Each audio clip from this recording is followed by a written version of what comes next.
I have some clips of Marjorie Taylor Greene at this young Republicans leadership something or another that are so vile and disturbing that I didn't even want to show them to you. No, I did. But I doubted if it was even moral for me to let you watch this with your very own eyes.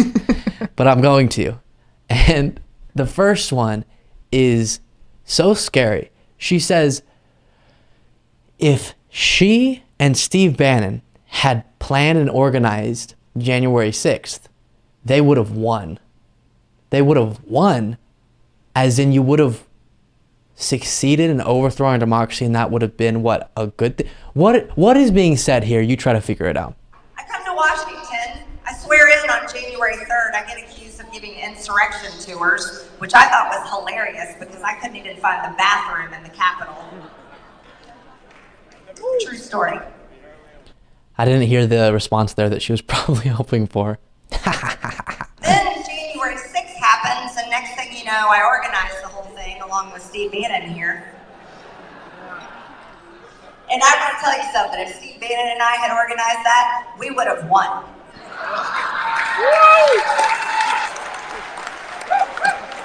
Not to mention, it would have been armed.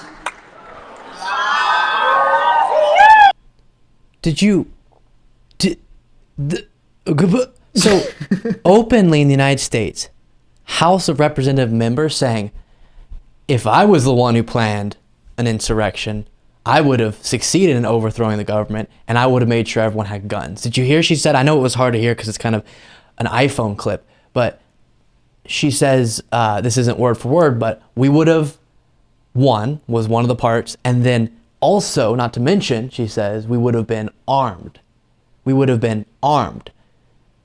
What are you saying there? I do know what you're saying, but it's wild that she would feel comfortable admitting to the fact that, number one, we is the way she framed it, we would have won. Like, the side that was attempting to do what they did was my side, which we know that, but she likes to pretend, no, they're just radicals and maybe they're Antifa.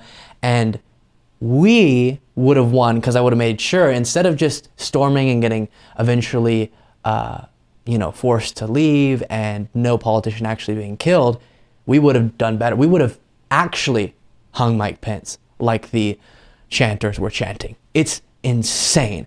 And then she says Alex Jones was right about something. I want you all to know something. Alex Jones was right. This is an information war.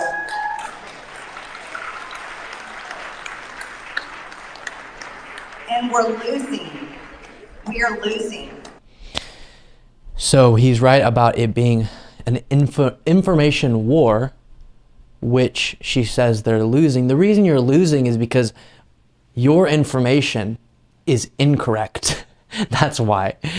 One, set batch of information is correct. You happen to be holding the incorrect batch. That's why you're losing. Another moment here, she's quite proud of the fact that she does not want to support or has not supported Ukraine's effort in protecting themselves. New York, that means a lot to you. Since 9/11, over 1 million Americans have died of drug overdose. And time again, whenever Democrats try to put forward legislation that would invest in the proper resources, programs to help people with drug addiction, it's Republicans largely standing against that. 1 million. Now I have the honor to stand before you and tell you I have not voted for a single penny to go to the war for Ukraine. Not one penny. And then they cheer. Yay. Let them suffer. I don't know. You can debate about how much you feel we should be supporting. I happen to think that we should have given all that we have and should continue to give a lot because of the deep and profound ramifications we've discussed previously. But she's saying zero, nothing, which is pretty unfortunate. And then finally, she has just such an incorrect take on school shootings. Young people, usually young white men, will pick up a gun and shoot up their school.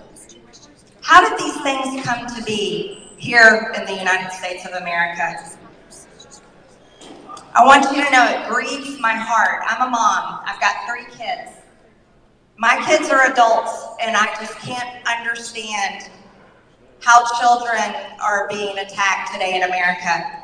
In our schools, where it used to be the school teacher was the most trusted person for every parent.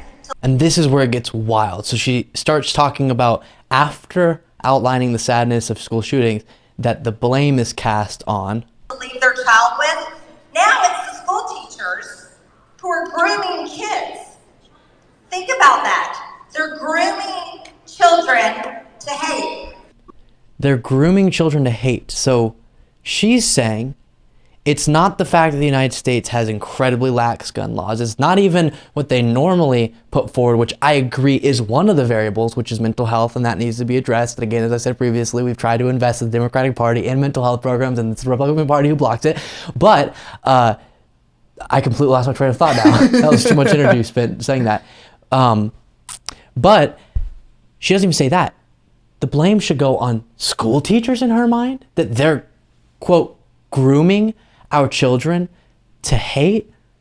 It is completely vile, because that is continuing to do what we've seen much of the conservative movement these days, not all, but a lot of it, do, which is demonize teachers, educators who already aren't given the amount of resources, pay, and treatment that they should, the quality of treatment that they should. But now the conservative movement is trying to make that life even more difficult and unappreciated, which is so enraging.